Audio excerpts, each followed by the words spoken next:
Jewellers వారి Purvi gold and diamonds November 1st KPHP లో ప్రారంభం. ఓపెనింగ్ ఆఫర్ గా ప్రతి 3 లక్షల కొనుగోలుకు ఒక గోల్డ్ కాయిన్ ఉచితంగా పొందండి. నమస్తే రమగారు. నమస్తే జయ. రమగారు, మనము విక్రమార్కుడివి ఒరిజినల్ కథలు అని చెప్తున్నాం. అవునండి, ఒక్కొక్క మెట్టుకి ఒక్కొక్క కథ ఏంటి, కథలో కథ ఎన్ని వెళ్తున్నామో కదా. 4వ మెట్లో ఉన్నాం. 4వ మెట్టు మంగళ కళ్యాణి చెప్పిన కథలో సగంలో ఉన్నాం. అవును. చెంపకవల్లి అనే రాజకుమార్తె దగ్గరికి విక్రమార్కుడు స్త్రీ వేషంలో చేరాడు. అవును. వీళ్ళిద్దరూ మాట్లాడుకుంటున్నారు. నువ్వు మనసిచ్చి ఉండట్లేదు నాతోటి, రాజుల పిల్లలు ఇలాగే ఉంటారా అని అడిగింది విక్రమాంబిక. అడిగితే చెంపకవల్లి ఏం చెప్పిందంటే, కాదు, నీ దగ్గర ఒక కథ ఉంది, అందరూ స్నేహంగా ఉండేవాళ్ళు కూడా ఉన్నారు, వాళ్ళంతమంది ఉన్నారు. ఇప్పుడు స్నేహంగా ఉండటము ఉండకపోవటము మనసు ఇచ్చి ఉండటం అనేది తత్వాల్ని బట్టి ఉంటుంది, అంతేనంది చెంపకవల్లి. అయితే విక్రమాంబిక మళ్ళీ అడిగింది, నువ్వు చక్కగా వయసులో ఉన్నావు, సౌందర్యవతిగా ఉన్నావు, ఇంత బాగున్న దానివి, పైగా స్త్రీ జన్మకి సార్థకత ఏంటి, వివాహము సంతానము, భగవంతుడు ఆడవాళ్ళని పుట్టించిందే అందుకు. నువ్వు ఇంత వైరాగ్యంగా ఉండడానికి, ఇంత బాగుంది బ్రహ్మాండమైన రాజ్యము మీది, పెద్ద రాజ్యం, మీ తండ్రికి నువ్వు ఒక్కతివే ఏకపుత్రికవి, నీ వల్ల సంతానం కలిగితే కదా ఆయనకి రేపొద్దున ఏదైనా క్రియాకలాపాలును, నువ్వు ఇలా ఎందుకు ఉన్నావు, నేను అది తెలుసుకోవాలనుకుంటున్నాను అని అడిగేసరికల్లా ఇంక ఇప్పుడు ఆలోచించుకుంది చెంపకవల్లి. స్నేహం పోయేలాగా ఉంది, నిజం చెప్పాలి కదా, అందుకని సరే ఏం చెప్పింది, తన కథ చెప్పిందనమాట. ఆ సమయానికి భట్టి ఉడత రూపంలో అక్కడే తిరుగుతున్నాడు, అతను కూడా వింటున్నాడు. ఓకే. ఇప్పుడు ఏం చెప్పింది చెంపకవల్లి, పూర్వం ఎక్కడో ఒక వనంలో ఒక అమ్మవారి దేవి స్వరూపం ఉండేది. అక్కడ ఒక గువ్వల జంట ఉంది. ఈ గువ్వల జంటకి ఎంతో కాలం పిల్లలు పుట్టారు, ఎంతకాలమో పిల్లలు కలగలేదు. ఆ గువ్వల జంటలో ఆడగువ్వని నేను. పిల్లలు పుట్టకపోతే అది అమ్మవారిని బాగా ప్రార్థన చేయగా ఎప్పటికో సంతానం కలిగి 2 గుడ్లు పెట్టా. గుడ్లు పెట్టి ఈ అమ్మవారి స్వరూపం ఎక్కడుందో అక్కడే దానికి దగ్గరలోనే ఉన్న ఒక రెల్లు పొదలో నేను గుడ్లు పెట్టా. పిల్లల్ని పొదిగాక పిల్లలకి ఆహారం తేవడానికి వెళ్ళాలిగా, పొదక్క ముందు ఏమవుతాయి, పక్షులు అటాగే కూర్చుని ఉంటాయి ఆ పిల్లల్ని ఆ గుడ్ల మీద కూర్చుని బొంతుల వారీగా. ఒకటి ఆహారం తినడానికి వెళ్తే రెండోది కూర్చుంటుంది, ఆడది ఎక్కువసేపు కూర్చుంటుంది, ఆడది ఆహారం తీసుకోవడానికి వెళ్ళినప్పుడు మొగది కూర్చుంటుంది. టైం బీయింగ్ ఆడవే పొదుగుతాయి, వాటికి ఎక్కువ వేడి ఉంటుంది ఒంట్లో. అయితే ఈ 2 పిల్లలు పుట్టేసాక గుడ్లు పగిలి హ్యాచ్ అయిపోయిన తర్వాత, పొదిగిన తర్వాత వాటికి ఏమో మహా తిండి పిచ్చి, పక్షి పిల్లలకి తిండి ఎక్కువ కావాలి.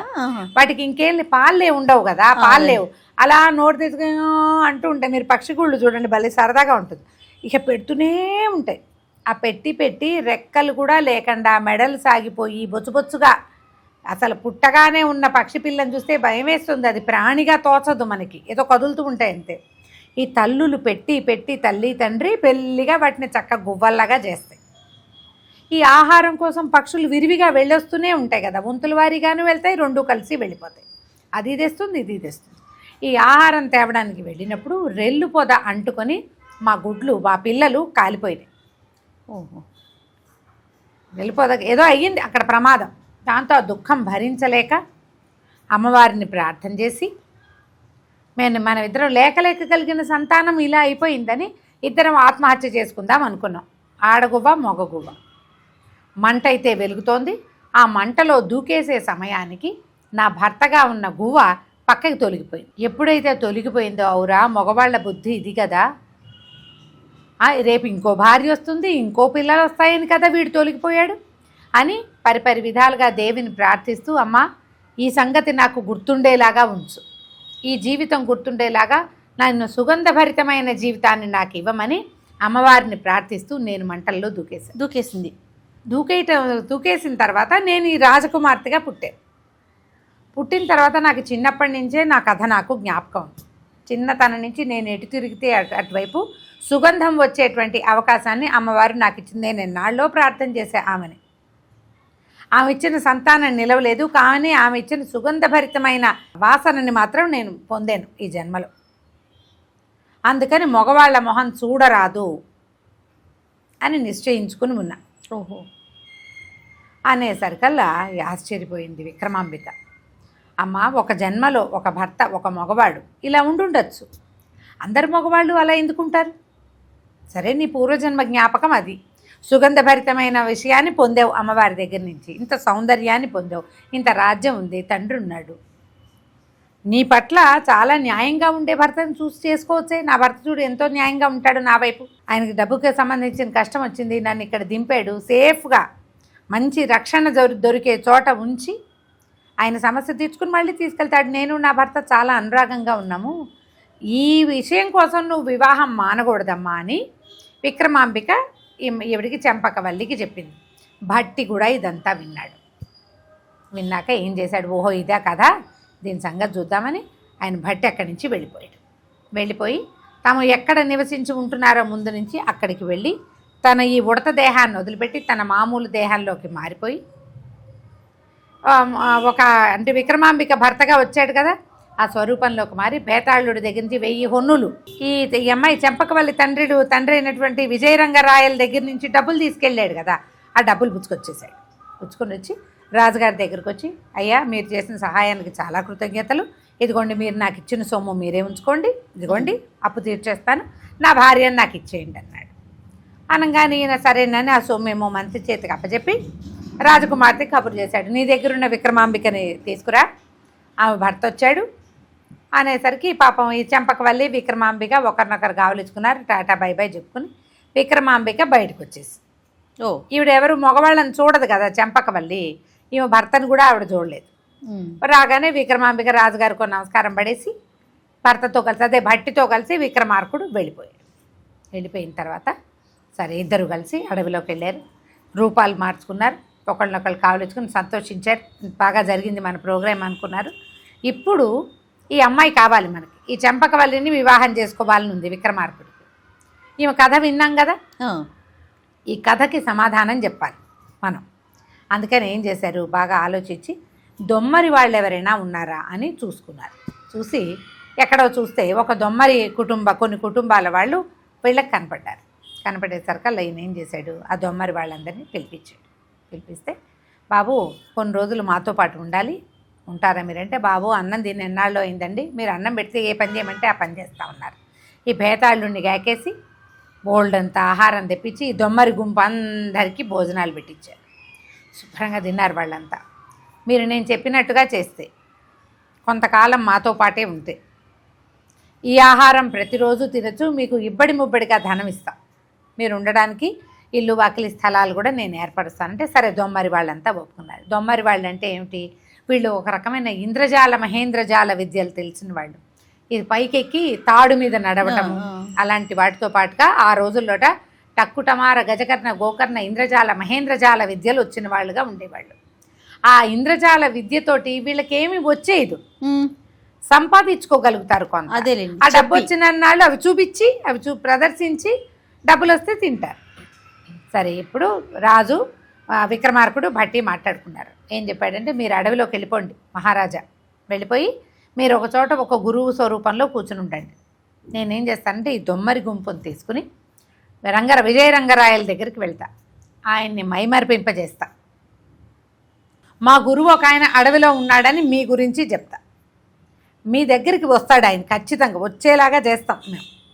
వచ్చిన తర్వాత అప్పుడు ఈ అమ్మాయి రాజకుమార్తె ఏం కథ చెప్పిందో, ఏది గువ్వల కథ చెప్పింది కదా, అందులో మొగ గువ్వ మీరు అని చెప్పి బాగుందిగా. ఇలాంటి కథనే మనం కాశీ మజిలీలో కూడా అవును కొంచెం చిన్న మార్పులతో. సరే అక్కడి నుంచి ఏమైంది, విక్రమార్కుడేమో అడవికి వెళ్ళిపోయాడు, భట్టి ఈ దొమ్మరి వాళ్ళందరి సహాయంతో రాజుగారి దగ్గర మేము దొమ్మరి విద్యలు ప్రదర్శిస్తాం, ఇంద్రజాలం ప్రదర్శిస్తామని చెప్పాడు. సరే రాజుగారి రూపం మార్చేసుకున్నారు, వాడు భట్టిని గుర్తుపట్టలేడు ఆయన రాజు. మొత్తం జనం అంతా ఆ స్థానంలోకి వచ్చారు. ఆ స్థానంలో ఎన్ని వందల మందో కూర్చుని ఉండగా దొమ్మరి వాళ్ళు తాళ్ళెక్కి ఆడారు, గడలెక్కి ఆడారు. ఒక పిల్లని ఇట్లా ఎగరేసి మెడ మీద కూర్చోబెట్టుకున్నారు. 4 ఒకళ్ళ మెడల మీదకి ఒకళ్ళకి ఎక్కి 5వ వాడి మెడ మీదకి కింద నుంచి ఒక చంటి పిల్లని విసిరేస్తే అది పోయి అక్కడ నుంచుంది. ఇలా ఎన్నో విద్యలు చూపించేసరికి ఈ లోపల ఏమైంది, ఒక అందమైన స్త్రీ రూపంలో వచ్చాడు భట్టి. వచ్చి బోల్డ్ అని విద్యలు నాట్యాలు అవి ఇవి ప్రదర్శించాడు. ఇంతలో ఆమె భర్త రూపంలో ఒక మంచి ఆజానుబాహువుగా ఉన్న ఒక కుర్రాడు వచ్చాడు. వచ్చేసరికల్లా వీళ్ళిద్దరూ మాట్లాడుకుంటున్నారు. నేను స్వర్గానికి నిచ్చెనేస్తానని ఒక తాడుని ఇట్లా విసిరాడు పైకి. విసిరితే చూస్తూ ఉండగానే ఆ తాడు నిచ్చెనలో అయిపోయింది. జనం అంతా అట్లా నోరు తెచ్చుకొని చూస్తున్నారు. ఆ నిచ్చెన ఎక్కి వెళ్ళిపోయాడు అతను పైకి. పైకి వెళ్ళాక పైనుంచి ఎన్ని పువ్వులు పడ్డాయో, ఎంత టక్కుటమారాలు అంటే డమాడమాలు అంటే ఎవరైనా వెళ్ళినప్పుడు స్వాగతించేటప్పుడు ఎలాంటి సౌండ్లు వస్తాయి అవన్నీ వచ్చినాయి.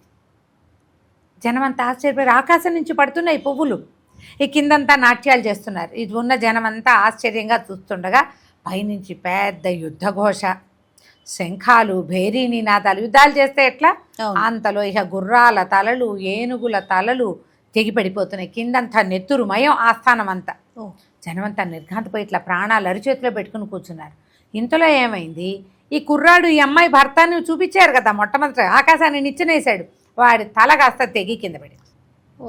బొలోమని ఏడిచారు దొమ్మరి వాళ్ళంతా. ఆస్థానంలో ఉన్న వాళ్ళంతా నోళ్ళు నొక్కుని కూర్చున్నారు. అయ్యో అయ్యో చచ్చిపోయాడు, అంత బాగున్నాడే కుర్రాడు. అక్కడి నుంచి దొమ్మరసాని వేషం వేశాడు ఈ భట్టి అన్నాడు. ఆ ఆడవేషంలో ఉన్నవాడు, అయ్యో నా భర్త ఇట్లా చనిపోయాడు, నేను ఆయనతో కలిసి సహగమనం చేస్తాను అని వాళ్ళ ఏడుపు. రాజుగారు అయ్యో అయ్యో ఎందుకమ్మా చిన్నపిల్లవి సహగమనాలు, అందులో అయిపోయాడమ్మా, అందులో ఏమంటారు లీనమైపోయాడు రాజుగారు. అదే నువ్వు సహగమనం చెయ్యొద్దు, నీకు కావలసిన ధనం ఇస్తానమ్మా, చిన్నపిల్లవి, చిన్నతనము, నువ్వు చిన్నపిల్లవి, యవ్వనంలో ఉన్నావమ్మా, భర్త కోసం మరణించొద్దు, డబ్బు ఇస్తాం మేము, అవి ఇస్తాం ఇవి ఇస్తామంటే ఏమీ వద్దు నాకు, నేను నా భర్తతోటి చేస్తానని ఆకాశంలో ఇట్లా పుల్లలు ఎగరేసి మంట సృష్టించి జనమంతా చూస్తుండగా ఆ భర్త తల పట్టుకుని ఆ మంటల్లోకి వెళ్ళిపోయి కాలిపోయింది. జనమంతా శోకతప్త హృదయాలతో కూర్చుని ఉన్నారు. ఇంతలో మళ్ళీ తాషా మార్బాలు మోగినాయి. ఆకాశం నుంచి ఈ భట్టి ఆడరూపంలో ఉన్న ఆ దొమ్మరసాని, ఆ దొమ్మర యువకుడు, ఈ అమ్మాయి భర్తగా చచ్చిపోయాడని చెప్పుకున్నాం కదా, వాళ్ళిద్దరు పైనుంచి దిగి కిందకు వచ్చారు. రాజు అందరూ ఆశ్చర్యపోయారు, రాణిగారు అందరూ ఆశ్చర్యమే, సభకులంతా ఆశ్చర్యపోయారు. పైనుంచి రక్తం గిక్తం అంతా పడిందా, చూస్తుండగానే మొత్తం మాయమైపోయింది. ఏమీ లేదు. మళ్ళీ ఆటలు పాటలు మొదలుపెట్టారు. ఎంత సీన్ క్రియేట్ చేశారు. చాలా ఆశ్చర్యపోయాడు రాజు. ఏమి విద్య, ఎంత ఇంద్రజాలం, ఇలాంటి ఇంద్రజాల మహేంద్రజాలాలు మీకు ఎట్టా వచ్చినాయి, మీరు చూస్తే సామాన్య దొమ్మరి వాళ్ళుగా ఉన్నారు, ఎంతో ప్రతిభావంతులైతే కానీ ఇలాంటి విద్యలు ఇట్లా మెస్మరైజ్ చేయటం ఎవరి వల్ల అవుతుంది, ఇంద్రజాలం అనేసరికి ఈ దొమ్మరసాని వేషంలో ఉన్న భట్టి చెప్పాడు, మాదేముందండి, మా గురువుగారు ఇంకా గొప్పవాడు, ఆయన దగ్గరే మేము ఇవన్నీ నేర్చుకున్నాం, మేము చూపించింది ఆయన నేర్పిన దాంట్లో 10వ వంతు, మా గురువుగారికి ఇంకా వచ్చు, అదేదో వచ్చు అనేసరికల్లా రాజు అన్నాడు, ఎవరు మీ గురువు, ఆయన్ని కూడా తీసుకురావాల్సింది కదా, మేము ఆయన దర్శనం కూడా చేసుకునేవాళ్ళం, ఇలాంటి విద్య చెప్పగలిగే గురువు సామాన్యుడు అయి ఉండడు అని రాజు మంత్రి ఇద్దరు మైమరిచిపోయి మాట్లాడారు. దాందేముందంటే మనకి నగరానికి దగ్గరలో ఉన్న అడవిలోనే మా గురువుగారు ఉంటారు, మేమందరం అక్కడికే వెళ్ళబోతున్నాం ఆయన దర్శనానికి, మీరు కూడా మాతో రండి అన్నాడు. సరే ఏమైంది, రాజు మంత్రి వెళ్దాం అనుకున్నారు. సభికుల్లో అందరూ మేము వస్తాం, ఆ గురువు ఎవరో, ఆయన చూపించే విద్య ఏమిటో మేము చూడాలన్నారు. తెర వెనకాల కూర్చున్నారు రాణి యువరాణి చెంపకవల్లి, మేము వస్తామన్నారు. మళ్ళీ యువరాణికి సెపరేట్గా ఉంచుకోవాలి, మామూలుగానే అంతఃపుర కాంతల్ని విడిగా ఉంచుతారు, ఆవిడ ఎవరు మగవాళ్ళ మొహం కూడా చూడదు. సరే ఉంచుదామనుకుని మొత్తం గుంపంతా ఏర్పరచుకుని రాజుగారు, రాణిగారు, మంత్రి, ఆయన యొక్క కుటుంబం, యువరాణి, ఆమె యొక్క చెలికత్తెలు, ఆమెకి హెగ్గడి కత్తెలు, ఆమెకి కాపలాదారులు, మొత్తం అంతా బయలుదేరి అడవిలోకి వెళ్ళారు. ఆ అడవిలో ఆటపాటలు ఆడారు, ఎన్నో చేశారు, ఎంత బాగానో చేశారు. అక్కడి నుంచి ఇగో ఈయనే మా గురువు గారని చూపిస్తే, ఈయన చూస్తే నవమన్మథాకారుడుగా ఉన్నాడే కుర్రవాడు, విక్రమార్కుడికి పెద్ద వయసు లేదు అప్పటికి. అదేలే. ఈయన ఆశ్చర్యపోయాడు.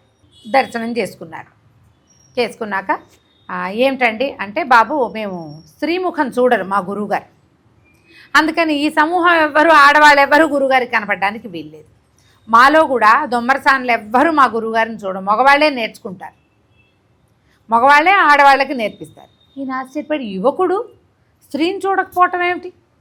సరే అప్పుడు ఈ గురు దర్శనానికి బయలుదేరారుగా గుంపంతా, అందుకని ఆడవాళ్ళు ఎవ్వరూ ఈయనకి రాకూడదని ఈయన చుట్టూ తెరలు కట్టించారు. రాజు మంత్రి వెళ్ళి లోపల ఆ తెరలో కూర్చున్నారు ఆయన దగ్గర. అయ్యా మీరు మహానుభావులుగా ఉన్నారు, మీకు ఇలాంటి విద్య ఎట్టా వచ్చింది, ఈ స్త్రీ జనాన్ని చూడకూడదన్న నియమం మీరు ఎందుకు పెట్టుకున్నారు? మీరు చూస్తే యువకులుగా ఉన్నారు, ఇంత నవమన్మధాకారులుగా ఉన్నారు అనేసరికల్లా ఈయన అన్నాడు, విద్యలకేముందండి, నేను రాచపుట్టక పుట్టాను, కాళికాదేవి అనుగ్రహంతో ఈ విద్య అంతా సంపాదించాను. అయితే ఈ స్త్రీ ముఖం చూడకూడదు అనేది నా పూర్వజన్మ నుంచి నేను తెచ్చుకున్న జ్ఞాపకం. ఎప్పటి నుంచో ఉందని నేను అట్లా. కాబట్టి నేను ఇలాగే ఉంటాను, నేను ఏ స్త్రీ ముఖాన్ని చూడను అన్నాడు. రాజుగారికి మంత్రి గారికి ఒక ఉద్రేకం వచ్చింది. ఏమిటి ఆ విషయం? మీకు పూర్వజన్మ జ్ఞాపకం ఉందంటే, ఎవరికైనా పూర్వజన్మ జ్ఞాపకం ఉంటుందా? మనుషులకి ఎలా ఉంటుంది? 6 నెలలు అయ్యేసరికి మర్చిపోతాంగా. పుట్టాక భూమి మీద కూర్చోటం మొదలుపెట్టామంటే పూర్వజన్మ మర్చిపోతాం. అప్పటిదాకా గుర్తుండి పిల్లలు ఏడ్చి మొత్తుకుంటూ ఉంటారు, ఎందుకో నిద్రలో నవ్వుతారు, అవును, గుప్పెళ్ళు విడుస్తూ ఉంటారు. 6 నెలలు అయ్యి నేల మీద కూర్చోబెట్టామా అయిపోయింది. మీకు ఎట్లా జ్ఞాపకం ఉంది? ఏంటంటే ఈ జన్మ జ్ఞాపకం ఉండాలని నేను అమ్మవారిని అడిగాను. కామ్యకమనంలో హింగుళాదేవి అని ఒక దేవత. ఆ హింగుళాదేవి చాలా అత్యద్భుతమైన దైవం. ఆమెని ప్రార్థిస్తే అసలు మనం అనుకున్నవన్నీ దొరికేస్తాయి. అక్కడ ఒక్క గువ్వల జంట ఉండేది. రాజుగారు చెప్తున్నాడు విక్రమార్కుడు. ఈ గువ్వల జంటలో ఆడదాని పేరు జల్లరి, మగదాని పేరు నామం. నేనే ఆ మగవాడిని. మేమిద్దరం కలిసి ఎంతకాలమో అక్కడ తిరిగేవాళ్ళం. మాకు సంతానం కలగల. సాధారణంగా పక్షులు జతగట్టితే పిల్లలు పుడతాయి, మాకు పుట్టలేదు. మేము ఆ హింగుళాదేవిని ఎన్నో రకాలుగా ప్రార్థించి పూజించి అడవిలోని సువాసనాభరితమైనటువంటి పుష్పాలను తెచ్చి ఆమెకు సమర్పించి ప్రార్థించగా ఎప్పటికో ఆ జల్లరికి కడుపు పండింది. ఆమె 2 గుడ్లు పెట్టింది. గుడ్లని బాగా సంరక్షించి చూసుకున్నాం. తర్వాత పిల్లలు పొదిగినాక పిల్లల సంతానానికి ఆహారం కోసం ఇద్దరము విస్తారంగా అడవిలోకి వెళ్ళేవాళ్ళం. హింగుళాదేవి మాతకి సమీపంలోనే మేము రెల్లి పొదలో మా బిడ్డల్ని పెట్టుకుని ఉన్నాం. అయితే అప్పుడు వచ్చినటువంటి ఒక దావాగ్నికి ఆ రెల్లి పొదలు కాలిపోయి, మొత్తం విన్నది కాస్త చెప్పేశాడు ఈయన. రెల్లి పొదలు కాలిపోయినాయి. అయితే ఇలా సంతానాన్ని పోగొట్టుకున్న దుఃఖంతో మేమిద్దరం ఆత్మహత్య చేసుకోవాలనుకున్నాం. కానీ ఆడదుందే జల్లరి, అది సరైంది కాదు. క్షణాల్లో తప్పించుకుంది, నిప్పుల్లో పళ్ళ. ప్రపంచంలో స్త్రీ అంటే మాతృత్వం కోసమే కదండి స్త్రీ. మాతృత్వం కూడా ఆమెను కదిలించలేదు. మేమిద్దరం నిప్పుల్లో పడబోతుంటే ఆమె తప్పించుకుంది, నేను పోయి నిప్పుల్లో పడిపోయాను. పడి అమ్మవారిని ప్రార్థించా. ఈ స్త్రీ వల్లే నాకు ఈ కష్టం వచ్చింది.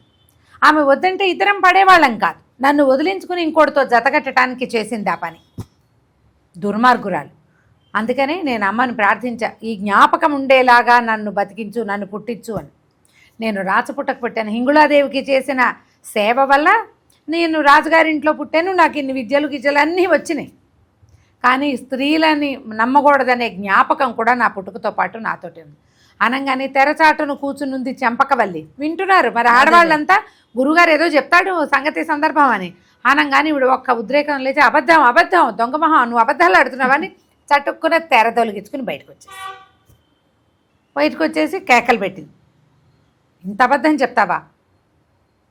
నువ్వే కదా తప్పించుకున్నావు, నేను నిప్పుల్లో పడిపోయాను, నువ్వు వెళ్ళిపోయావు, నువ్వెవరితోనో జతకట్టి ఇప్పుడు ఈ అబద్ధం చెప్తున్నావు అని అరిచి కేకలు పెట్టింది. రాజుగారు నిర్ఘాంతపోయాడు. ఏనాడు నలుగురు ముందు వచ్చింది కాదు కూతురు.